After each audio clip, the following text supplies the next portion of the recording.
So heat of neutralisation क्या होती है बेटा? देखो बेटा, हीट ऑफ न्यूट्रलाइजेशन है हीट रिलीज्ड। मैंने कहा जब कभी भी देखो बेटा न्यूट्रलाइजेशन होगी यानी एसिड और बेस आपस में रिएक्ट करेंगे तो हीट इज ऑलवेज रिलीज्ड। तो heat released when 1 gram equivalent 1 gram equivalent of an acid, heat released when 1 gram equivalent of an acid, heat released when 1 gram equivalent of an acid is neutralized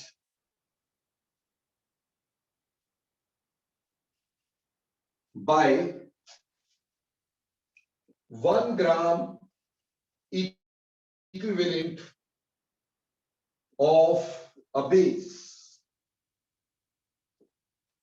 So it is heat released when 1 gram equivalent of an acid is neutralized by 1 gram equivalent of a base. ठीक, तो इसको हम लोग क्या बोलते हैं? इसको हम बोलते हैं बेटा हीट ऑफ न्यूट्रलाइजेशन।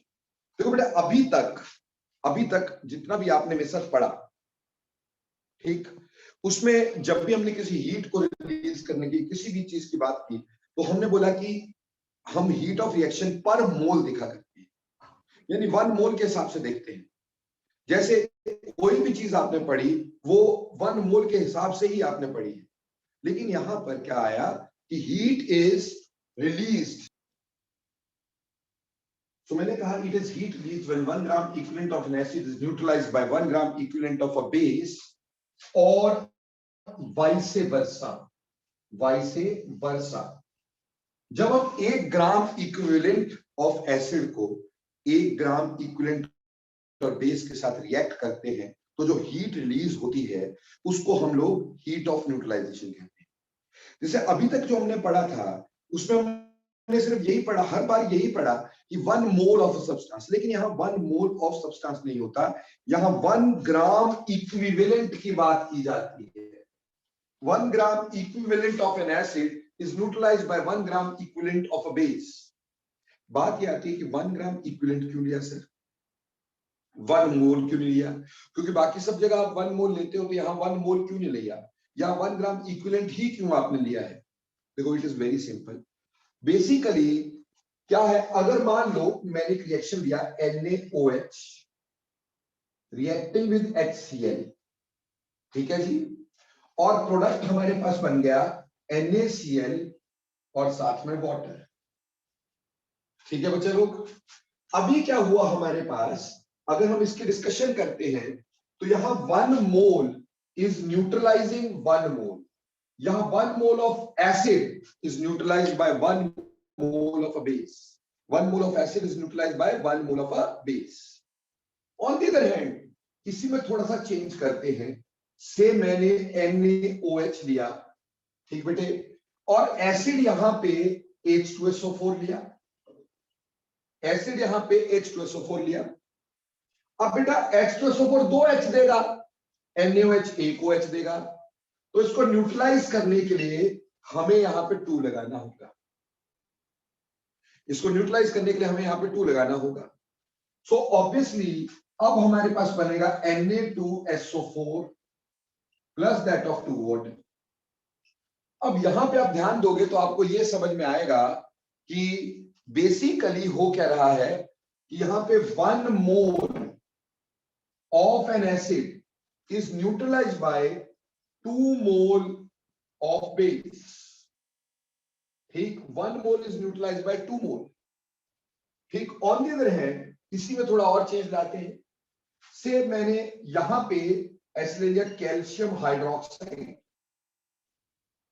हाइड्रोक्साइड और इसको HCl से रिएक्ट करवा दिया। नाउ व्हाट विल हैपन बेटे, कैल्शियम हाइड्रोक्साइड 2 OH देगा जबकि HCl हमारे पास 1 H देगा, तो बैलेंस करने के लिए हमें यहां 2 लगाना होगा, उससे हमारे पास बनेगा CaCl2 प्लस 2 वाटर मॉलिक्यूल्स।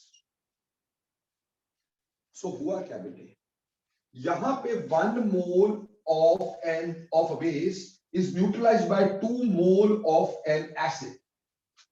तो इस डिस्कशन से समझ क्या आता है इस डिस्कशन से समझ ये आता है कि ये जरूरी नहीं है कि 1 mole of an acid may be neutralized by 1 mole of a base. ऐसा हो सकता है 1 मोल एसिड के लिए 1 से ज्यादा मोल बेस लगे, या 1 मोल बेस के लिए 1 से ज्यादा मोल एसिड लगे। इसलिए हम मोल्स में डिफाइन नहीं कर पाते। तो अगर आपको कोई बोले कि हीट ऑफ न्यूट्रलाइजेशन को मोल्स के रूप में डिफाइन क्यों नहीं करते, तो आप बोलोगे 1 mole of acid may not neutralize 1 mole of a base, और 1 mole of a base may not be neutralized by 1 mole of acid. इस वजह से हम मोल्स में कभी भी इसको डिफाइन नहीं करते। तो बेटे अगर मोल्स में डिफाइन नहीं करते तो फिर ग्राम इक्विवेलेंट्स में डिफाइन कैसे करेंगे? How will you define it into the gram equivalents? ठीक, और ग्राम इक्विवेलेंट्स होते क्या है बेटा?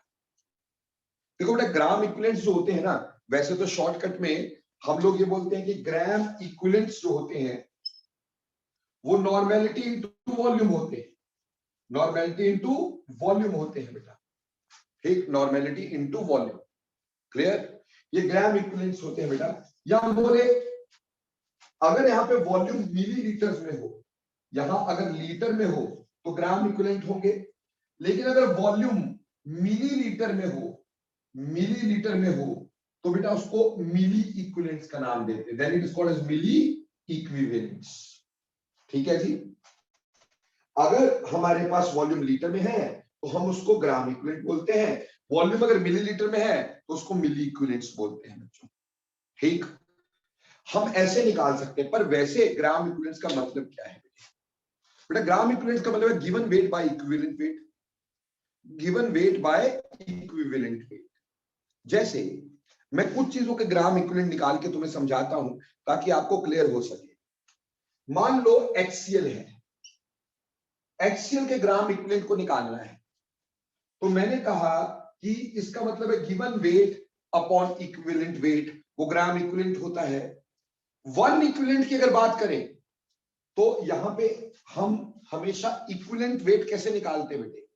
बेटा इक्विवेलेंट वेट निकाला जाता है, इक्विवेलेंट वेट कैसे निकाला जाता है? Molar mass upon n factor. बोलो बेटे, पढ़े थे ये? Molar mass upon n factor first chapter में पढ़ाया था बेटा आपको मैंने। और अगर एसिड हो तो एसिड का एन फैक्टर कितना होता है? बेटा एसिड का एन फैक्टर होता है बेसिसिटी। बेसिसिटी, बेसिसिटी मतलब number of displaceable hydrogens. Number of displaceable hydrogens, ये एन फैक्टर इसका होता है एसिड का, बेसिसिटी। और अगर बेटे बेस हो तो बेस का एन फैक्टर कैसे निकालते हैं? हम बोलते हैं एसिडिटी। और एसिडिटी क्या होती है बेटा? एसिडिटी होती है number of displaceable OH। Number of displaceable OH। जो डिस्प्लेसेबल OH नेगेटिव है, ठीक है, उसको हम उसको क्या बोलते हैं? बेस का इफेक्टर। और डिस्प्लेसेबल H है उसको क्या बोलते हैं? एसिड का इफेक्टर। अब मुझे इसका इक्विवेलेंट वेट निकालना है। इक्विवेलेंट वेट, ठीक, ऑफ HCl, तो वो होगा molar mass divided bye basicity. यहां पे क्या आ गई? 1। यानी इसका इक्विवेलेंट वेट मोलर मास के बराबर होगा, और मोलर मास 1 मोल के बराबर होता है। इसलिए यहां पे बोल सकते हैं कि 1 equivalent is equal to 1 mole. यहां पे 1 इक्विवेलेंट इज इक्वल टू 1 मोल। समझ में आ गई बात? वहीं पर बेटे अगर मान लो मेरे पास H2SO4 होता, H2SO4 होता, H2SO4 होता, तो मोलर मास जो होता हमारे पास, मोलर मास बाय 2, हम क्या लेते हैं? Molar mass by 2। Molar mass by 2 क्यों लेते हैं बेटा हमारे पास? क्योंकि इसका बेसिसिटी 2 होती, तो इस मोलर मास बाय 2। और मोलर मास बाय 2 का मतलब क्या है? कि this will be half a mole. ये क्या होगा? हाफ अ मोल होगा, आधा मोल होगा। ठीक, so this will be equal to half mole. तो यहां पे समझ में आ रहा है कि H2SO4 का इक्विवेलेंट यानी 1 equivalent is equal to half mole. 1 equivalent is equal to half mole. अब प्यारे बच्चों, अगर इसी तरह से सोचा जाए और इस तरह से सोच के हम ऐसे डिस्कस करें कि अगर बेस है तो बेस में मान लो NaOH है। अब NaOH का इक्विवेलेंट मास कैसे निकालोगे प्यारे बच्चों? NaOH का molecular mass divided by acidity, divided by acidity. Acidity NaOH की कितनी है? 1, यानी it is equal to molecular mass. तो इसमें भी हमारे पास 1 mole is equal to 1 equivalent. यहां पे 1 mole is equal to 1 equivalent. But वहीं पर बेटे अगर कैल्शियम हाइड्रोक्साइड की बात करते हो, ठीक, तो कैल्शियम हाइड्रोक्साइड जो है उसका मोलर मास डिवाइडेड बाय क्या होगा? 2 इक्विवेलेंट मास, और that means it is half mole. ये क्या होगा? हाफ मोल होगा बेटे। This will be half mole. Got it और नॉट? तो कहने का मतलब यहां पे 1 मोल, यानी हम ये बोल सकते हैं यहां पे 1 equivalent is equal to half mole. बोलो बेटे, आपको इक्विवेलेंट्स निकालने समझ में आए कि नहीं आए? जल्दी बोला यस और no. Okay, very well done. ये पहले भी करवाया था। अब हमने यहां इक्विवेलेंट्स में क्यों लिया? हमने यहां पे इक्विवेलेंट्स में क्यों लिया? हमें यह पढ़ना है कि हमने यहां पे इक्विवेलेंट्स में क्यों लिया। देखो बेटे, एक सिंपल सी बात है कि हमारे पास अगर HCl का 1 मोल 1 H पॉजिटिव देता है, तो HCl का एक इक्विवेलेंट क्या देगा? It gives 1 H positive. ये 1 H पॉजिटिव देगा, 1 मोल बोल लो या 1 मोल ऑफ H पॉजिटिव। ठीक है जी। वहीं पर बेटे इसका 1 मोल कितने H देता है? H2SO4 में 1 mole of H2SO4 will give how much? 2 moles of H positive, 2 moles of H positive। ठीक, लेकिन बेटे इसका हाफ मोल जो कि 1 इक्विवेलेंट के बराबर है, तो half mole of H2SO4 will give कितना? 1 मोल ऑफ H पॉजिटिव। और इसका हाफ मोल जो है that is equal to 1 equivalent. कहने का मतलब चाहे मैं ये वाला एसिड लेता, चाहे मैं ये वाला एसिड लेता, इसका भी एक इक्विवेलेंट 1 मोल H पॉजिटिव देता है, इसका भी एक इक्विवेलेंट 1 मोल H पॉजिटिव देता है। ऐसे बेटा अगर मान लो मेरे पास H3PO4 है, H3PO4, बेटा H3PO4 जो है इसका 1 मोल हमें कितने H देगा? बेटे पहले तो इसका इक्विवेलेंट मास निकालते हैं। जो इसका इक्विवेलेंट वेट होगा वो होगा मोलर मास अपॉन 3, यानी 1/3 मोल के बराबर, 1/3 मोल्स के बराबर। अब ऑब्वियस सी बात यहां पे ये आ रही है कि 1 mole of H3PO4 will give कितने H दे रहा है बेटा? 3H पॉजिटिव, या 3 moles of H positive, 3 moles of H positive. और हमारे पास 1 इक्विवेलेंट में कितने मोल हैं? 1/3। तो 1/3 mole of H3PO4 will give 1/3 into 3, that is 1 mole of H positive। इसका मतलब ये है एसिड कोई भी ले ले, उसका 1 ग्राम इक्विवेलेंट हमेशा 1 मोल H पॉजिटिव देता है। ठीक, उसके 1 मोल कितने भी H दे, लेकिन 1 gram equivalent of any acid will give 1 mole of H positive. बोलो पहले ये बात समझ में आई कि नहीं आई? ओके, अब वहीं पर थोड़ा बेस भी ले लेते हैं। ठीक, बेस को भी देख लेते हैं। ये मिटा दूं बच्चे?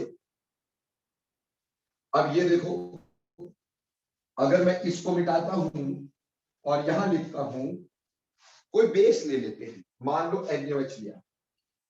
अब NaOH का 1 mole is equal to 1 equivalent ना, तो बेटे इसका 1 mole will give 1 mole of OH negative, है ना बेटा? 1 मोल से 1 मोल OH नेगेटिव मिलेगा, और इसका 1 मोल 1 इक्विवेलेंट के बराबर है, तो 1 इक्विवेलेंट 1 मोल ऑफ OH दे रहा है। वहीं पर इसकी जगह पे मैं कैल्शियम हाइड्रोक्साइड लेता हूं, इसका 1 इक्विवेलेंट हाफ अ मोल है बेटा, 1 इक्विवेलेंट हाफ मोल है, तो इसका 1 मोल will give 2 moles of OH negative. Obviously अगर मैं 1 equivalent की बात करता हूं, that is half mole will give half into 2, that is 1 mole of OH negative, यानी इसका 1 equivalent जो होगा वो 1 mole of OH negative देगा। तो इससे समझ क्या आया बेटे? इससे समझ में आया किसी भी एसिड को ले लो, उसका 1 equivalent 1 मोल H पॉजिटिव देगा, और किसी भी बेस को ले लो, उसका भी 1 equivalent 1 मोल OH नेगेटिव को देगा। और हमेशा 1 mole H positive will neutralize 1 mole of OH negative.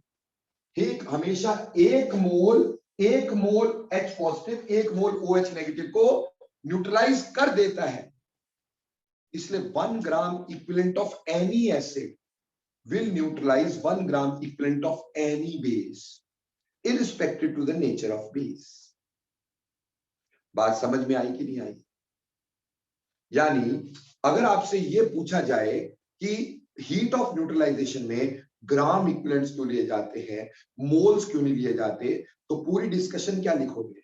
लिखोगे कि अगर हम मोल्स के हिसाब से लेते हैं तो 1 mole of acid may not neutralize 1 mole of base, और 1 मोल of a base may not neutralize 1 mole of an acid, but 1 gram of any acid will give 1 mole of H positive, and 1 equivalent of any base will give 1 mole of OH negative, and 1 mole of H positive will always neutralize 1 mole of OH negative.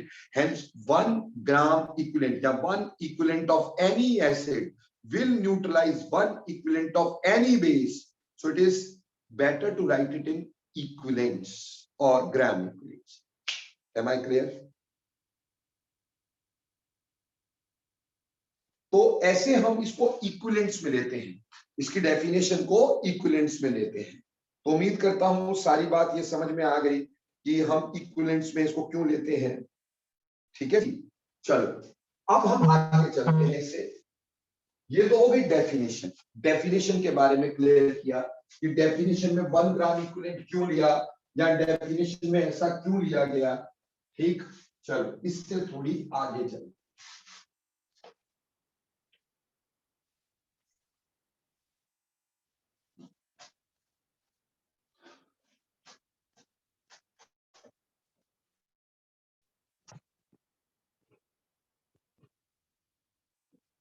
Definition से थोड़ी आगे चलेंगे और इसके बारे में और पढ़ने की कोशिश करेंगे। Just a second.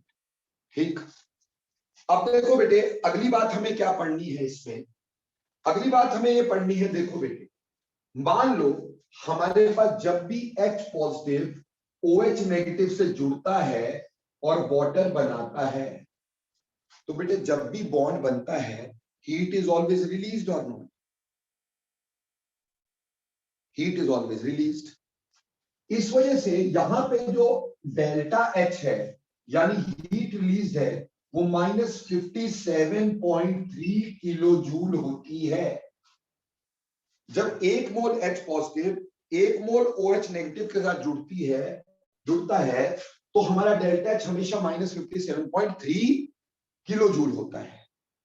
अब मान लो मेरे पास एक NaOH है और साथ में HCl है, ठीक है जी, और ये मुझे दे रहे हैं NaCl प्लस वाटर। ठीक है बच्चे, अब ऑब्वियसली होता तो ऐसे होगा कि पहले ये टूटता होगा, Na1 पॉजिटिव बनता होगा, OH1 नेगेटिव बनता होगा। सिमिलरली ये भी टूटता होगा, ये H1 पॉजिटिव बनता होगा, Cl1 नेगेटिव बनता होगा। अब होगा क्या कि OH और H आपस में जुड़ेंगे, इससे वाटर बन जाएगा। Na1 पॉजिटिव और Cl आपस में जुड़ेंगे तो हमारे पास NaCl बन जाएगा, है ना। तो इसमें दो फिनोमिना हुए, पहले आयनाइजेशन और फिर H पॉजिटिव और OH नेगेटिव जुड़ना यानी न्यूट्रलाइजेशन। तो इस पूरे रिएक्शन में जो हीट रिलीज हुई, इस पूरे रिएक्शन में जो डेल्टा H टोटल हुआ वो किसके बराबर होगा? बेटा कुछ हीट आयनाइजेशन में लगनी चाहिए, तो हम लिखेंगे heat of ionization, delta H of ionization plus यहां से जो हीट रिलीज हुई, ठीक, वो हमारे पास है heat release when water is form, यानी -57.3। ठीक, ये हमने इसकी एज इट इज ऐड कर दी। आप बोलोगे सर इन दोनों के ऐड करने की नहीं की आपने, इन दोनों के जुड़ने की नहीं की। बेटा कोई भी सॉल्ट वाटर में जुड़ता है ही नहीं बेटा, कोई भी सॉल्ट वाटर में हमेशा आयंस में ही बटा रहता है। लिखने में हम इसको ऐसे लिखते हैं कि ये हमेशा ऐसे ही पड़ा रहेगा वाटर में। कोई भी सॉल्ट होता है ना, तो वो वाटर में ऐसे एग्जिस्ट करता, आयंस में जुड़ा हुआ नहीं रहता सॉल्यूशन में। क्लियर बेटे? इसलिए इसके जुड़ने में कोई हीट रिलीज नहीं हुई है, ठीक, सिर्फ वाटर जो है उसके बनने से ये हीट रिलीज हुई है, और जो आयनाइजेशन है उसमें हीट एब्जॉर्ब हो गई है। बोलो क्लियर? पर बेटे जो स्ट्रॉन्ग एसिड स्ट्रॉन्ग बेस होते हैं, this is a strong base and this is strong acid. जो strong acid and strong base होते, strong acid and strong base, ये जैसे साथ साथ आते हैं वैसे ही टूट जाते हैं, इसमें कोई हीट की जरूरत ही नहीं होती। यानी heat of ionization for strong acid and strong bases are zero. Heat of ionization of strong acid and strong bases are zero. अगर बेटे ये जीरो हो गई तो ऑटोमेटिकली इस एसिड को इस एसिड से न्यूट्रलाइज करना होगा, तो हीट ऑफ न्यूट्रलाइजेशन जो होगी वो किसके बराबर हो जाएगी बेटे जी? वो हो जाएगी -57.3 किलो जूल, या फिर इसको -13.7 किलो कैल्स बोल देते हैं बेटा। ठीक है जी?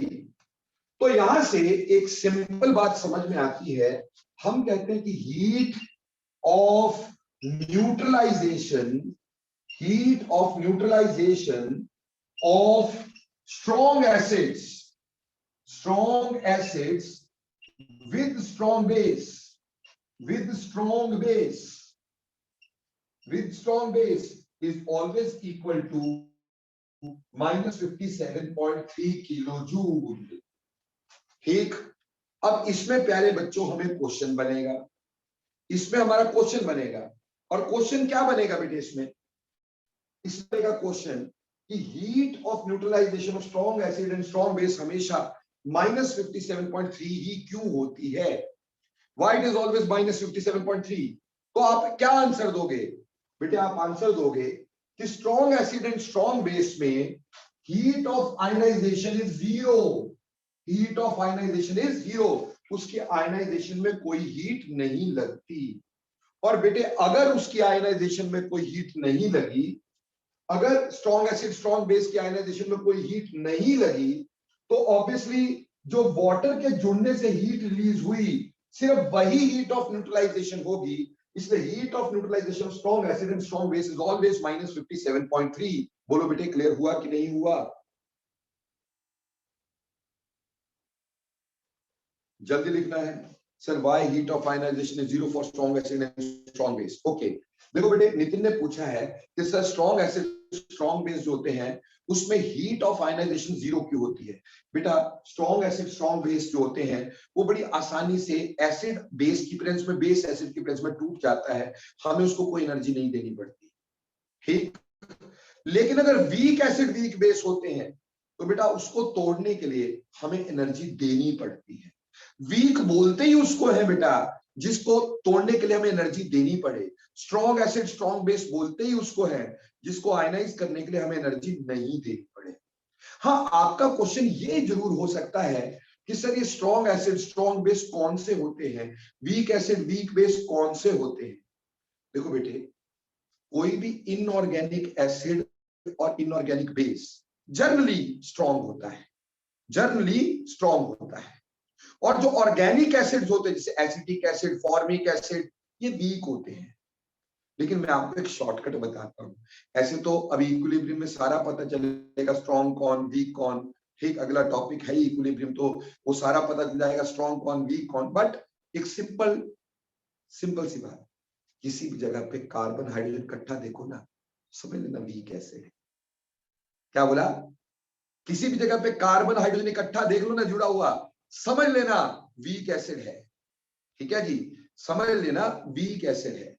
ठीक, जैसे कि अगर मान लो कल को मैं तुमसे पूछूं CH3COOH और बोलूं वीक एसिड है कि नहीं, तो आप क्या कहोगे?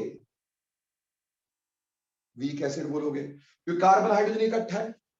अगर कल को मैं बोल दूं H2CO3,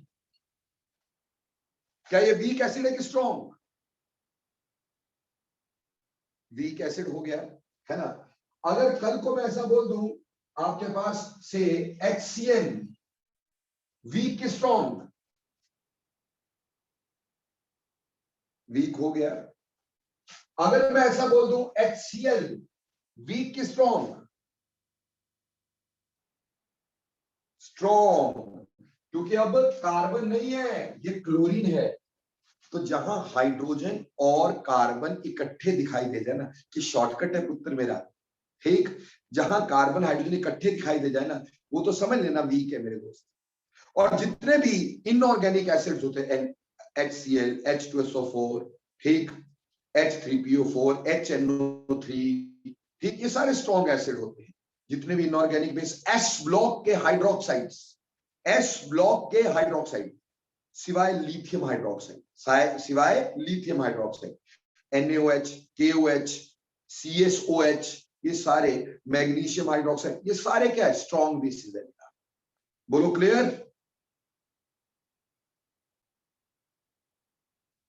तो देखो बच्चे, अभी ओजस्वी ने एक क्वेश्चन पूछा कि sir is it experimentally found कि भैया इसकी हीट, यस, अदरवाइज कैसे बेटा ओजस्वी? हमें कोई सपना थोड़ी आएगा इससे हमेशा 57.3 रिलीज होता है। हम इसको एक्सपेरिमेंटली देखे होंगे ना कि जब ये जुड़ते हैं तो फिर हमारे पास हीट कितनी रिलीज होगी। तो एक्सपेरिमेंटली ही पता चला है कि जब भी वाटर बनता है from H positive and OH negative, तो इतनी ही हीट रिलीज होती है। पर अभी जो क्वेश्चन मेरा चल रहा है उस पर ध्यान दो। अभी क्वेश्चन मेरा चल रहा है कि heat of neutralization of strong acid and strong bases are always this, हमेशा ये। क्यों? अगर कोई बोलता है क्यों, कहना क्योंकि स्ट्रॉन्ग एसिड स्ट्रॉन्ग बेस का हीट ऑफ आयनाइजेशन हमेशा 0 होता है। अगर ये वैल्यू 0 हो गई तो total heat release is this. So heat of neutralization of strong acid strong base is always this. ठीक, पर अगर कोई वीक हुआ, चाहे एसिड वीक हो, चाहे बेस वीक हो, चाहे दोनों वीक हो, तो ऐसे केस में कुछ आयनाइजेशन की हीट लगेगी। तो heat of neutralization of weak acids और वीक बेसिस, भले ही वो दोनों वीक हो, या उनमें से एक वीक हो, या उनमें से बेस वीक हो, या उनमें से एसिड वीक हो, उस केस में it is less than -57.3 kilojule because some heat is used in ionization process. जैसे बेटे, अगर कल को मैं ऐसा बोल दूं कि NaOH है और इसको HCN से रिएक्ट करवाया है, ठीक, और हमारे पास क्या बन गया है? वाटर बन गया है, और NaCN बन गया है, साथ में वाटर बन गया है। अब इस केस में NaOH क्या है? स्ट्रॉन्ग है कि वीक है? जल्दी बोलो। NaOH स्ट्रॉन्ग की weak? Yes, it is strong, this is strong. और HCN स्ट्रॉन्ग की वीक? HCN स्ट्रॉन्ग की वीक, ये वीक। तो ऑब्वियसली यहां का जो डेल्टा H हमारे पास आया, वो डेल्टा H लेस देन 57.3 होगा, क्योंकि some heat is used in breaking this weak acid. इसको आयनाइज करने के लिए, आयंस में चेंज करने के लिए कुछ हीट हमारी रिलीज जरूर हो जाए, कुछ हीट हमारी एब्जॉर्ब जरूर हो जाएगी। बोलो क्लियर हो गया बच्चे? ठीक, यहां तक तो सब लल्लू फल्लू पढ़ाते हैं। ठीक, अब एक अश्विनी सर स्पेशल हो जाए, है भाई। याद रखना कि heat of neutralization of HF delta H of neutralization of HF hydrofluoric acid with a strong base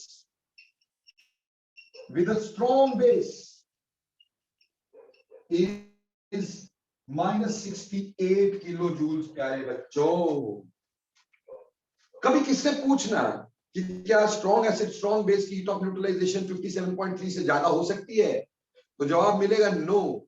लेकिन आपका जवाब क्या होगा? यस। HF जो होता है उसकी हीट ऑफ न्यूट्रलाइजेशन 57.3 से भी ज्यादा है।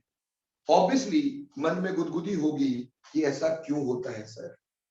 तो चलिए इसको समझाते हैं ऐसा क्यों होगा। ठीक, HF is not highly stable, तो फिर तो बेटा गड़बड़ हो जाना था। हाईली स्टेबल तो है पर उससे कोई फर्क थोड़ी पड़ता, उससे तो एनर्जी एब्जॉर्ब होनी चाहिए। वेदांश ने कहा कि सर HF जो है हाईली स्टेबल है, अगर हाईली स्टेबल होगा तो उसमें तो एनर्जी एब्जॉर्ब हो जाएगी मेरे प्यारे बच्चे। इसमें यस जसमीत, देखो बेटे, जब हम टोटल हीट ले रहे हैं तो वो न्यूट्रलाइजेशन के लिए ही है ना बेटा। Total heat is for neutralization, हम एसिड बेस की न्यूट्रलाइजेशन ही कर रहे हैं ना बेटे। क्लियर? देखो बच्चे, द रीजन इज दिस कि जब हम HF को NaOH में डालेंगे, प्लीज सी हियर, ठीक, होता क्या है, हमारे पास NaF बनता है और वाटर बनता है, ये तो पता ही है हमें। और हमने अभी बोला सॉल्ट हमेशा टूटा हुआ रहता है, Na1 positive and F1 negative रहेगा।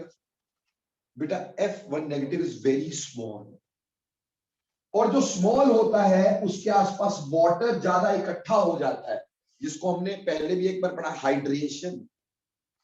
इट इज हाईली हाइड्रेटेड, यानी इसके आसपास वाटर बहुत ज्यादा इकट्ठा हो जाएगा। जैसे कि F है नेगेटिव, तो वाटर का पॉजिटिव पोर्शन H पॉजिटिव इसकी तरफ अट्रैक्ट हो जाएगा, वाटर का H पॉजिटिव इसकी तरफ अट्रैक्ट हो जाएगा। और जब वाटर का H पॉजिटिव इसकी तरफ अट्रैक्ट होगा तो यहां पे बॉन्ड बन जाएंगे। और याद करो, ये सबसे स्ट्रॉन्ग हाइड्रोजन बॉन्ड थे, F नेगेटिव और H में सबसे स्ट्रॉन्ग हाइड्रोजन बॉन्ड होते हैं। तो ये F negative is highly hydrated because of strong hydrogen bonds, energy is release. तो ये तो होना ही था वाटर बनने से, कुछ इस हाइड्रेशन से एनर्जी रिलीज हुई तो टोटल एनर्जी से ज्यादा हो गई। बोलो बच्चे, क्लियर हो गया?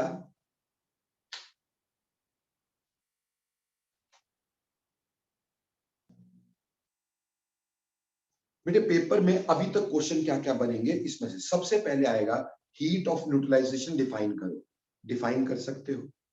दूसरा क्वेश्चन बनेगा कि हीट ऑफ न्यूट्रलाइजेशन इक्विवेलेंट्स के टर्म्स में क्यों है, मोल्स के टर्म्स में क्यों नहीं है, डिफाइन कर सकते हो।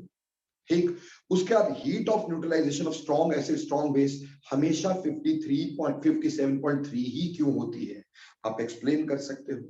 ठीक, उसके बाद heat of neutralization of weak acid और वीक बेस विद स्ट्रॉन्ग और weak is always less than 57.3, ये भी डिफाइन कर सकते हो। And heat of neutralization of HF with a strong base is 68 kilo joule, ये भी एक्सप्लेन कर सकते हो। बोलो ये सारे क्वेश्चन पानी की तरह क्लियर है कि नहीं? हाँ जी, किसी एक का हाथ खड़ा है। यस बेटे, आप बताएंगे मुझे क्या लॉजिक, क्या पूछना चाह रहे हो आप?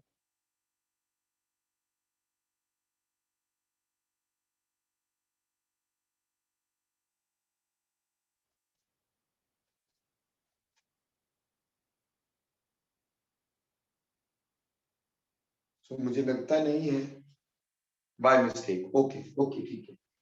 अब चलो आगे, अब हम करेंगे इस पे based questions, heat of neutralization पे बेस्ड क्वेश्चंस किस किस तरह के होते हैं, कैसे कैसे निकालने हैं, प्लीज सी टू दिस। सबसे पहली तरह का क्वेश्चन जो अभी तुम्हें पढ़ाया उसी के बेसिस पे हम पहले क्वेश्चन बनाएंगे।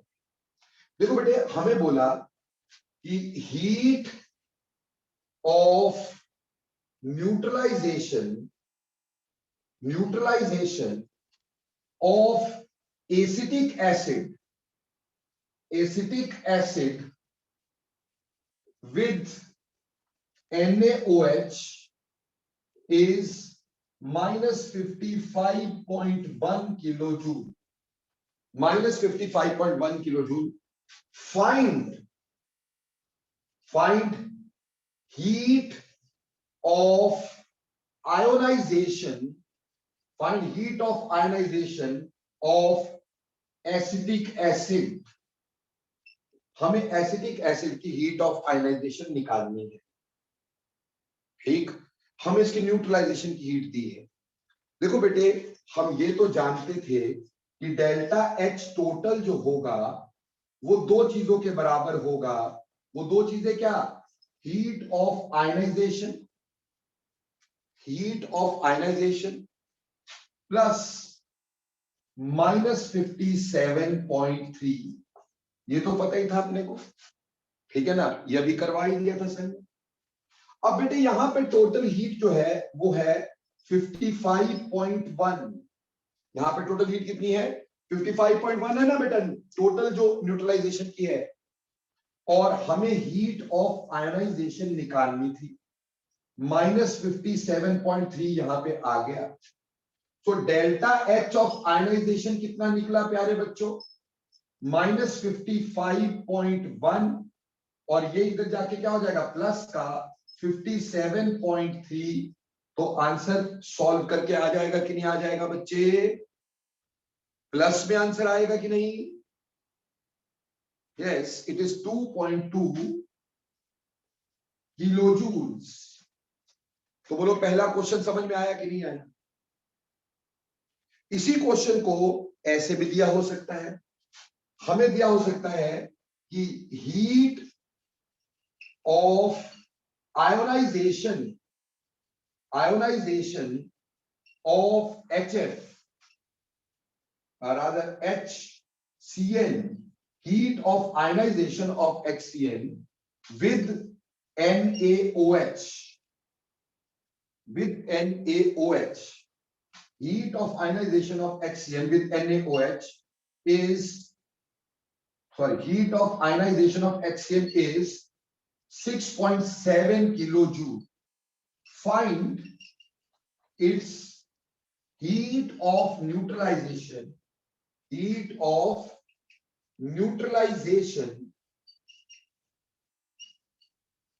with NaOH. ठीक है बेटा, जिसकी हीट ऑफ आयनाइजेशन दी वो तो वीक है ही है. अब हमें पता था कि डेल्टा एच टोटल जो होगा वो किसके बराबर? वो हीट ऑफ आयनाइजेशन प्लस -57.3. ठीक है जी. अब हमारे पास डेल्टा एच टोटल ही तो निकालना है न्यूट्रलाइजेशन में. तो हीट ऑफ आयनाइजेशन कितनी आई यहां पर? 6.7 प्लस में, और ये -57.3. बोलो बेटे इसका भी आंसर निकल गया कि नहीं निकल गया? बोलो क्वेश्चन समझ में आए दोनों के दोनों की नहीं? ओके, ये पहली तरह का क्वेश्चन हमने पढ़ने की कोशिश की. सिंपल 2+2 टाइप क्वेश्चन है, कोई ज्यादा मुश्किल नहीं है. हाँ, यहां पे एक चीज वीक है, एक चीज स्ट्रॉन्ग है. बेटे अगर दोनों की दोनों स्ट्रॉन्ग होती, दोनों की दोनों वीक होती रादर, तो ये क्वेश्चन मुश्किल हो जाता. तो फिर हमें इक्विलिब्रियम लगाना पड़ता. ठीक, उन दोनों की आपस में स्ट्रेंथ देखनी पड़ती. वो अभी नहीं करेंगे. ठीक, वो जब इक्विलिब्रियम आएगा तो करेंगे. ठीक है बच्चे, अब चलो आगे चलते हैं. अगला question, next question on this. Next question हमारे पास इसमें क्या आया? हमें बोला 100 millilitre of 0.005 molar H2SO4. 100 milliliter of 0.005 molar H2SO4 is reacted with 100 milliliter of 0.05 molar NaOH. Find the heat heat release. अब हमने हीट रिलीज ढूंढनी है जब 100 millilitre of 0.005 molar H2SO4 reacts with 100 millilitre of 0.001 molar NaOH। देखो बेटे, सबसे पहला काम हम इसमें क्या करेंगे, हम पहले निकालेंगे, क्योंकि वॉल्यूम मिलीलीटर में है तो मिली इक्विवेलेंट्स निकालेंगे। क्या निकालेंगे? Milli equivalents. So milli equivalents of H2SO4 वो कैसे निकलेंगे बेटे? मिली इक्विवेलेंट्स ऑफ H2SO4 कैसे निकलेंगे बच्चे? बेटा मिली इक्विवेलेंट्स ऑफ H2SO4 होंगे normality of H2SO4 into volume of H2SO4 in millilitre, वो मिली इक्विवेलेंट्स होगा। पर क्या हमें यहां पे नॉर्मेलिटी दे रखी है? नहीं, हमें क्या दे रखी है? मोलैरिटी। तो हमें नॉर्मेलिटी निकालनी होगी। ठीक, याद करो नॉर्मेलिटी किसके बाद होती है? किसके बराबर होती है? Molarity into n factor. याद आया? नॉर्मेलिटी होती है मोलैरिटी इंटू एन फैक्टर। ठीक, तो मोलैरिटी है यहां पे कितनी? मोलैरिटी है 0.005 और एन फैक्टर है 2, तो 0.01 हो गया नॉर्मेलिटी। ठीक, ये नॉर्मेलिटी आ गई। बोलो बेटे, पहली बात क्लियर हुई? ये नॉर्मेलिटी कैसे निकली?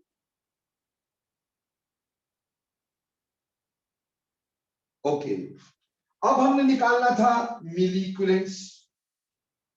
मिली इक्विवेलेंट्स वो होगा n इंटू वी, तो n आया 0.01 और वॉल्यूम कितनी दी है? 100, यानी यहां पे आया 1 मिली इक्विवेलेंट। ये बन गया 1 मिली इक्विवेलेंट। ठीक है जी। ऑन द अदर हैंड अब दूसरी तरफ चलते हैं। दूसरी तरफ हम निकालेंगे milli equivalents of NaOH। NaOH के मिली इक्विवेलेंट्स निकालेंगे तो वो कैसा होगा? वो भी तो नॉर्मेलिटी इंटू वॉल्यूम इन मिलीलीटर होगा। ठीक, क्या बेटे यहां पे नॉर्मेलिटी दे रखी है? नहीं दे रखी है। मोलैरिटी दे रखी है, तो पहले इसकी भी नॉर्मेलिटी निकालेंगे।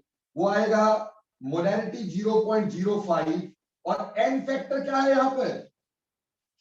NaOH कितने OH देगा? 1, तो इसका यही नॉर्मेलिटी रह गई क्योंकि एन फैक्टर इज 1। क्लियर? अब हमारे पास इसके मिली इक्विवेलेंट्स निकलेंगे। मिली इक्विवेलेंट्स वो आ गए नॉर्मेलिटी 0.05 और वॉल्यूम 100, यानी क्या आ गया? 5 आ गया कि नहीं आ गया बेटा? तो इसके 5 मिली इक्विवेलेंट्स, इसके 1 मिली इक्विवेलेंट्स। अब बेटे इसके बाद क्या करेंगे? हम इसमें देखेंगे लिमिटिंग रिएजेंट कौन है। अब फटाफट से बताओ लिमिटिंग रिएजेंट कौन सा होता है? यस, लिमिटिंग रिएजेंट वो जो पहले खत्म हो जाए। ठीक, which is used up first. Yes, बिल्कुल सही। तो which is used up first वो कौन सा है? जो पहले यूज हो जाएगा, जो पहले फिनिश होएगा, जो कम होगा। कम कौन सा है यहां पर? हमें पता चला H2SO4 कम है, तो ये लिमिटिंग रिएजेंट है। ये लिमिटिंग रिएजेंट है। अगर दोनों बराबर होते तब तो लिमिटिंग रिएजेंट होता ही नहीं, तब कोई भी यूज कर सकते थे। लेकिन जो कम है वो लिमिटिंग रिएजेंट हो गया, और हमें लिमिटिंग रिएजेंट के हिसाब से क्वेश्चन करना होता है। ठीक, हमें तो उसी का रिएक्शन देखना है, बाकी तो बचा रह जाएगा हमारे पास। अब बेटे ये तो पता था कि 1 इक्विवेलेंट जो होगा वो 1000 मिली इक्विवेलेंट्स के बराबर होगा कि नहीं? 1 इक्विवेलेंट 1000 मिली इक्विवेलेंट्स के बराबर होगा। और उसकी हीट ऑफ न्यूट्रलाइजेशन क्या होती है? दोनों स्ट्रॉन्ग है, H2SO4 NaOH दोनों स्ट्रॉन्ग है। उसकी हीट ऑफ न्यूट्रलाइजेशन -57.3 होती है ना। तो हमें समझ में आया कि 1000 मिली इक्विवेलेंट्स गिव्स, दोनों स्ट्रॉन्ग है, -57.3। तो 1 milli equivalent will give -57.3 divided by 1000, and how many milli equivalents are here? 1। तो यही हमारा आंसर हो गया। तो ये आ गया आपके पास, ये किलो जूल्स में होना था तो मैंने इसको 57.3 जूल्स लिख दिया। किलो जूल की जगह क्या लिख दिया? जूल। चलेगा ना भाई? यही आंसर हो गया। बोलो क्लियर और नॉट? क्वेश्चन समझ में आया? Very nice, very nice, very nice, शाबाश। मान लो अगर मैंने यहां पे 200 दिया होता, मान लो यहां 200 दिया होता, तो ऑब्वियसली यहां 200 होता, यहां 2 मिली इक्विवेलेंट्स होते, तो हम क्वेश्चन को आगे बढ़ाते, हम बोलते 1 milli equivalent gives this, so 2 milli equivalents will give -57.3 divided by 1000 into 2।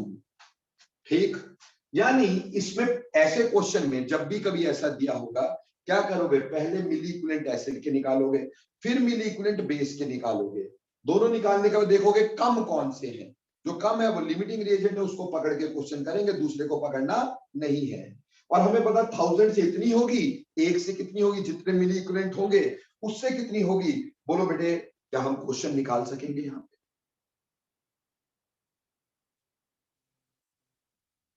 Very nice. ये इसका +1 का क्वेश्चन हो गया। +1 में इससे ज्यादा कुछ नहीं, या हीट ऑफ आयनाइजेशन पूछेंगे या फिर हीट ऑफ न्यूट्रलाइजेशन पूछेंगे। एक बात ध्यान रखना, अगर वॉल्यूम लीटर में हुई तो सीधे ही इक्विवेलेंट्स निकलेंगे। वॉल्यूम लीटर में हुई तो सीधे इक्विवेलेंट्स, तो फिर 1 इक्विवेलेंट इज 57.3 दे रहा है। तो वो अगर बेटा वॉल्यूम लीटर में हुई तो इक्विवेलेंट्स, मिलीलीटर में हुई तो मिली इक्विवेलेंट्स।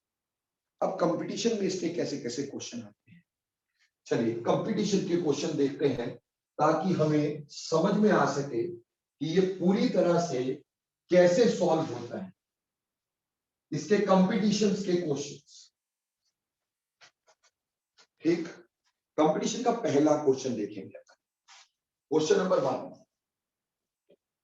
हमें बोला which of the following he in which of the following heat released is minimum, in which of the following heat released is minimum। ये जो है, ये क्वेश्चन कई तरीके से दिया जा सकता है। 3 मेजर तरीके मैं आपके साथ यूज करूंगा कि किसमें हीट ऑफ न्यूट्रलाइजेशन मिनिमम होगी, ये ढूंढना है। ठीक, पहला ए में हमें दिया acetic acid plus NaOH, B HCl and say LiOH, C दे दिया हमारे पास H2SO4 and NaOH, D दे दिया CH3COOH या HCl and LiOH। पहला क्वेश्चन हमारे पास ये है मेरे प्यारे बच्चों, LiOH की जगह मैं यहां पर लिख देता हूं NH4OH। ठीक, देखो बेटे, इसका आंसर कैसे निकालेगा, आपको मिनिमम पूछा है। प्यारे बच्चों, यहां पे ये वीक एसिड है और ये स्ट्रॉन्ग बेस है। एसिडिक एसिड वीक एसिड, ये स्ट्रॉन्ग बेस। ओके बेटे, ये स्ट्रॉन्ग एसिड है, लेकिन लिथियम हाइड्रोक्साइड एक वीक बेस होता है। सिर्फ lithium hydroxide among the alkali metal hydroxides is weaker, बाकी सारे स्ट्रॉन्ग होते हैं। H2SO4 स्ट्रॉन्ग एसिड है और NaOH स्ट्रॉन्ग बेस है। अब मेरे को बताओ HCl कैसा होगा, वीक एसिड की वीक बेस, वीक एसिड की strong acid. Obviously week acid, और बेटा NH4OH भी वीक बेस होता है। जब दोनों ही वीक होंगे तो बेटा हीट ऑफ आयनाइजेशन ज्यादा लग जाएगी, ऑब्वियसली हीट रिलीज कम हो जाएगी। इसलिए इस क्वेश्चन का आंसर हमारे पास बना डी। अगर इसमें मिनिमम की जगह मैक्सिमम पूछा होता, तो जब दोनों ही स्ट्रॉन्ग होते यानी कि आंसर सी होता। ठीक, सी आंसर होता अगर मैक्सिमम पूछी होती, दोनों ही स्ट्रॉन्ग है। और ये आंसर तब होता जब आपको मिनिमम पूछा होता। बोलो बेटे, ये बात भी क्लियर हुई कि नहीं हुई? अगला देखते हैं। इसी क्वेश्चन का एक दूसरा तरीका देखते हैं। बेटे इसी क्वेश्चन में हमें ऐसे भी दिया जा सकता है क्वेश्चन का आंसर ए। ठीक, इसी क्वेश्चन को ये छोड़ दो, अब अगला क्वेश्चन इसी में ऐसे दिया कि 200 millilitre of 0.1 molar acetic acid and 100 milliliter of 0.1 molar NH4OH। ये पहला है। ठीक है, बी ऑप्शन दिया है 200 millilitre of 0.1 molar HCl and 100 milliliter of 0.1 molar NH4OH। ठीक है जी। सी दिया है 200 मिलीलीटर ऑफ 0.1 मोलर H2SO4। ठीक, एंड यहां पे ठीक है, और 100 मिलीलीटर ऑफ 0.1 मोलर NaOH। ठीक है जी। और सी दिया है 200 millilitre of 0.1 molar D H2SO4 and 200 milliliter of 0.1 molar NaOH। ठीक है जी। अब इस क्वेश्चन को कैसे सॉल्व करेंगे? बेटे इस क्वेश्चन को सॉल्व, इसमें वीक और स्ट्रॉन्ग बाद में, पहले मिली इक्विवेलेंट्स देखेंगे। बेटे मिली इक्विवेलेंट्स नॉर्मेलिटी इनटू वॉल्यूम होते हैं। इसके मिली इक्विवेलेंट 200 इंटू 0.1, क्योंकि इसकी नॉर्मेलिटी मोलैरिटी बराबर है, क्योंकि एक ही एच देता है, तो ये 20 मिली इक्विवेलेंट्स है। और इसका 100 इंटू 0.1, ये बेटा 10 मिली इक्विवेलेंट्स है। हमने ज्यादा वाले तो देखने नहीं, यानी हमने एक काट दिया। हमने लिमिटिंग रिएजेंट देखना था, इसमें 10 मिली इक्विवेलेंट रिएक्ट करेंगे, ये क्लियर हो गया। 10 मिली इक्विवेलेंट की हीट रिलीज होगी, और वो भी दोनों वीक है, वो आगे देखेंगे। यहां पर 200 इंटू 0.1, ठीक, कितना हो गया? क्यों? इसकी नॉर्मेलिटी मोलैरिटी बराबर, क्योंकि 1 ही एच है, तो ये 20, और यहाँ पे 100 इंटू 0.1, ये भी 10। तो अभी भी 10 इक्विवेलेंट्स रिएक्ट कर रहे हैं, अभी भी हम इसको नहीं देखेंगे। यहां पे 200 इंटू 0.2, 200 इंटू 0.2, ठीक, कितना हुआ? 40 मिली इक्विवेलेंट्स। जबकि यहां 100 इंटू 0.1, ये समझ में आ गया 0.2 क्यों हो गया? क्योंकि H2SO4 2H देगा ना, तो 0.1 इंटू 2, नॉर्मेलिटी ले रहे हम लोग, नॉर्मेलिटी, तो यहां पे 10 आ गया। बेटे अभी भी हमें तो लिमिटिंग रिएजेंट ही देखना है, तो इसको सोचने की जरूरत नहीं है, अभी तो यही है। ठीक है जी। अब यहां आ जाओ, 200 इंटू 0.1 और 0.2, क्योंकि नॉर्मेलिटी 0.2, तो यहाँ 40, और यहाँ 200 इंटू 0.1 यानी कि 20। तो बेटा यहां पे 20 मिली इक्विवेलेंट रिएक्ट करेंगे। ऑब्वियसली जितने ज्यादा मिली इक्विवेलेंट रिएक्ट करेंगे, उतनी हीट ज्यादा रिलीज होगी। तो इस क्वेश्चन का आंसर क्या आ गया? डी। इस क्वेश्चन का आंसर क्या आ गया? डी। बोलो क्लियर और नॉट?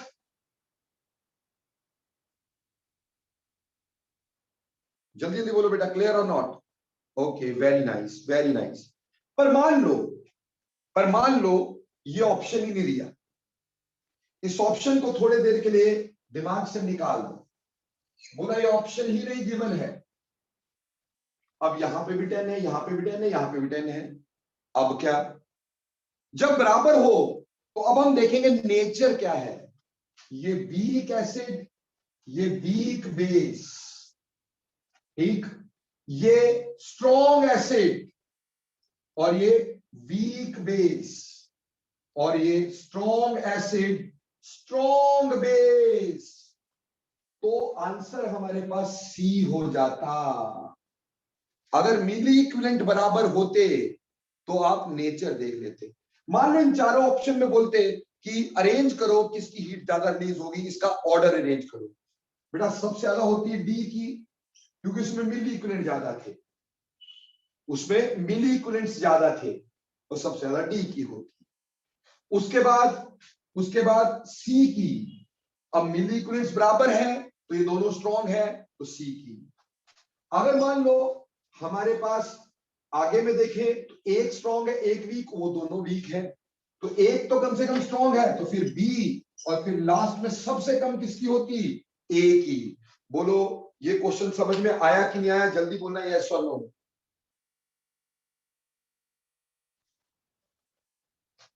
ओके, अगली बात, अगला क्वेश्चन देखिएगा। अगला क्वेश्चन कहता है हमारे पास कि 1 millilitre 1 molar HCl and NaOH is taken in the following. Question है 1 molar of HCl and NaOH is taken, which of the following combination, which of the following combination, which of the following combination of volumes, which of the following combination of volumes will result in maximum release of heat? Which of the following combination will result in maximum release in heat? यहां मैं acid लिख देता हूं, यानी HCl लिख देता हूं, HCl की वॉल्यूम, ठीक, वॉल्यूम ऑफ HCl, और यहां लिख देता हूं वॉल्यूम ऑफ NaOH, ठीक। ए आंसर है 80 मिलीलीटर 20 मिलीलीटर। बी आंसर है 60 मिलीलीटर 40 मिलीलीटर। सी आंसर है 30 मिलीलीटर 70 मिलीलीटर, और डी आंसर है 50 मिलीलीटर एंड 50 मिलीलीटर। अब सिर्फ वॉल्यूम के कॉम्बिनेशंस पूछे हैं, ठीक। How will you calculate this answer? देखो बेटा, दोनों की मोलैरिटी सेम या नॉर्मेलिटी सेम है। नॉर्मेलिटी सेम है तो सिर्फ वॉल्यूम कॉम्बिनेशन देखना होगा। अब वॉल्यूम में जो कम होगी दैट विल बी रिस्पॉन्सिबल, दोनों में से जिसकी वॉल्यूम कम होगी that will be responsible for limiting reagent, उसी को देखेंगे हम। यानी इन दोनों केस में हमें ये देखनी पड़ेगी, क्योंकि ये कम है, मोलैरिटी बराबर है, माइंडेड, मोलैरिटी नॉर्मेलिटी बराबर है, तो इसमें ये कम है ये देखनी पड़ेगी, इन दोनों में ये कम है ये देखनी पड़ेगी, इन दोनों में ये कम है ये देखनी पड़ेगी, और इन दोनों में से कोई भी देख लो। तो यहां 20 मिलीलीटर की न्यूट्रलाइजेशन होगी, यहां 40 मिलीलीटर की न्यूट्रलाइजेशन होगी, यहां 30 मिलीलीटर की न्यूट्रलाइजेशन होगी, और यहां 50 मिलीलीटर की न्यूट्रलाइजेशन होगी। तो बोलो आंसर क्या आ गया? आंसर आ गया डी, क्योंकि इसमें वॉल्यूम मैक्सिमम यानी मिली इक्विवेलेंट्स मैक्सिमम होंगे। क्वेश्चन समझ में आया कि नहीं आया? जल्दी यस करना और नो करना।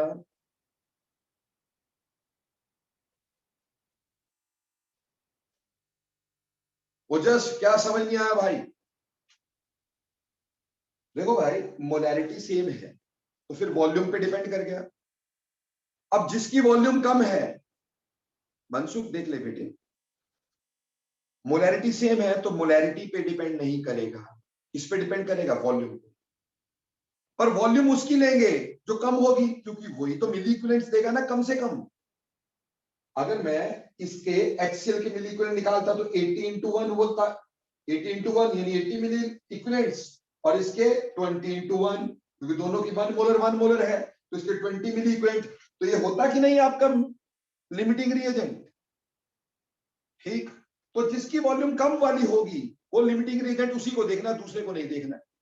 जैसे में 80 और 20 में से कम ये है, हमने इसको कंसीडर किया। 60 और 40 में से कम ये है, ये इसको कंसीडर किया।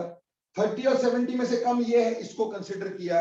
यहां दोनों बराबर थे, कोई भी कंसीडर कर सकते थे।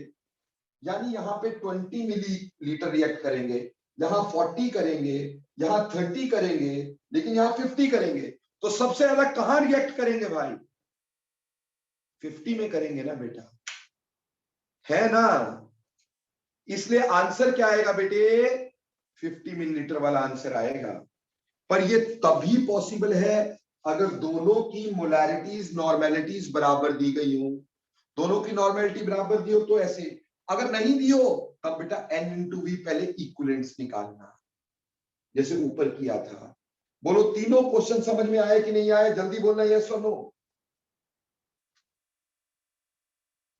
ओके, नाउ दो और क्वेश्चन आपको समझा रहा हूं, ठीक? ध्यान से देखना और ध्यान से समझना अगले दो क्वेश्चंस।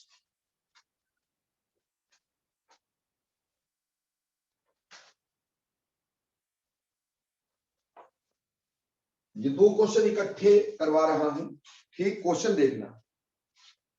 क्वेश्चन नंबर 1 हमसे बोला गया है, ध्यान देखना बेटा। बोला 100 millilitre of HCl, 100 millilitre of HCl, दो को एक में डाल देते हैं ना। 100 मिलीलीटर ऑफ HCl या 100 millilitre of 0.1 molar HCl, 100.001 molar HCl is added to 100 milliliter of 0.1 molar NaOH. The heat released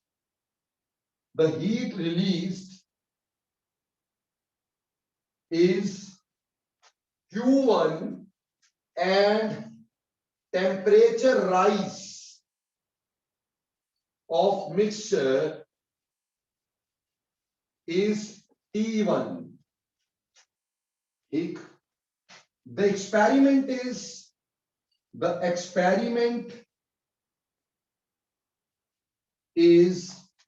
again repeated by taking 200 milliliter of each, 200 milliliter of each. The heat released is Q2 and temperature rise is T2. Find what is true. ठीक, A option दिया है Q2 is equal to Q1 and T2 is equal to T1. B option दिया है Q2 is equal to Q1 whereas T2 is 2 times of T1. C option दिया है Q2 is equal to 2Q1 and T2 is equal to 2T1. और D option दिया है Q2 is equal to 2Q1 and T2 is equal to T1. अब पहले question समझ लो फिर इसका आंसर गेस करना।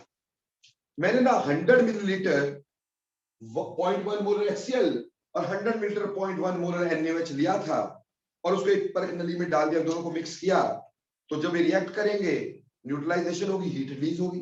कुछ हीट रिलीज हुई, उसको Q1 बोल दिया। उससे अब सारा हीट रिलीज हुई तो भैया वो मिक्सचर गर्म हो गया, गर्म हो गया तो टेम्परेचर राइज उसका T1 हो गया। अब इसी एक्सपेरिमेंट को रिपीट कर दिया, 200 मिलीलीटर डाल दिए, अब दोबारा हीट रिलीज हुई, उसको Q2 बोल दिया, टेम्परेचर राइज दोबारा हुआ, उसको T2 बोल दिया। अब बोला इसमें से कौन सा ट्रू है? क्या गेस कर सकते हो answer? Can you guess the answer please?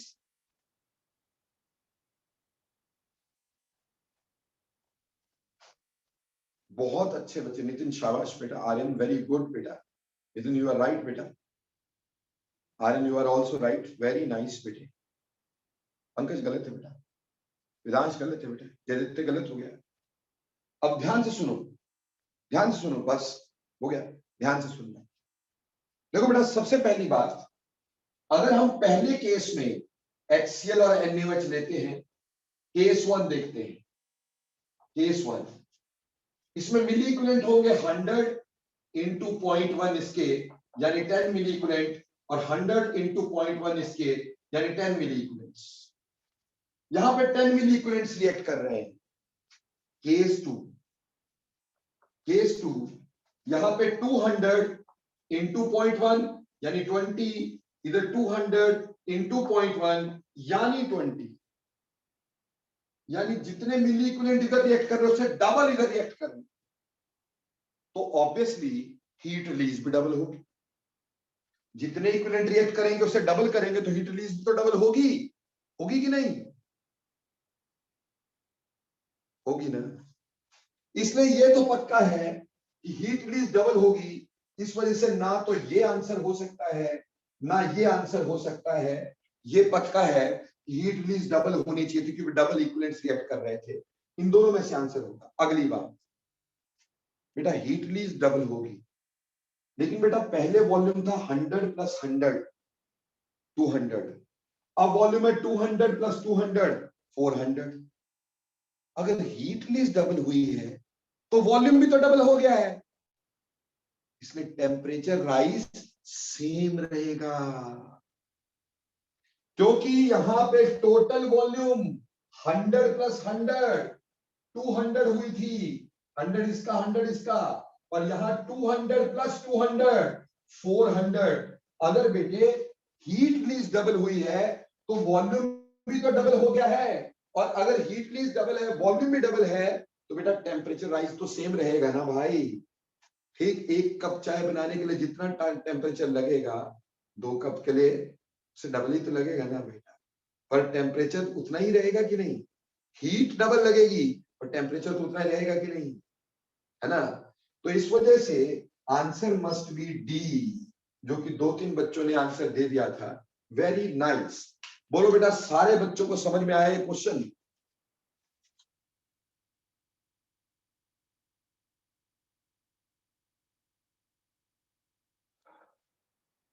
जाओ बच्चे, हीट ऑफ न्यूट्रलाइजेशन का कोई भी क्वेश्चन करो, अगर कहीं फंसेगा तो मेरे को एक एक चीज बता दी है तुम्हारे को, every little bit of thing से लेके हाईएस्ट लेवल थिंग तक आपको समझा दिया, हर तरह का क्वेश्चन करवा दिया है।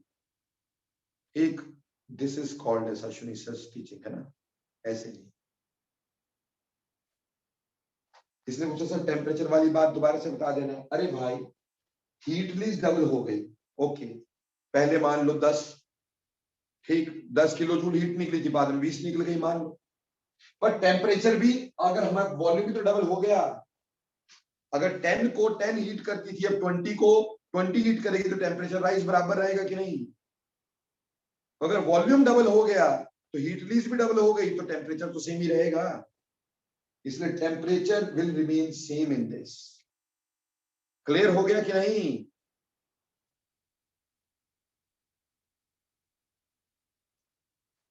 ओके, सो आज की कहानी यही खत्म करते हैं बच्चों, ठीक। और रही बात कल की टाइमिंग, कल की टाइमिंग मैं ना आपको मॉर्निंग में बता पाऊंगा बेटा, अभी नहीं, मॉर्निंग मैसेज आ जाएगा आपको, ठीक है? पंचकुला वालों की तो नहीं होगी, ये श्योर है, ठीक। पंचकुला वालों की अब मंडे को होगी, या फिर रात को इवनिंग में शायद रख दूं। कल सुबह का टाइम दे दो, कल सुबह बताएंगे, हो सकता है कल रात को ही क्लास हो, ठीक है? डन। मैं अनम्यूट करता हूं बेटा।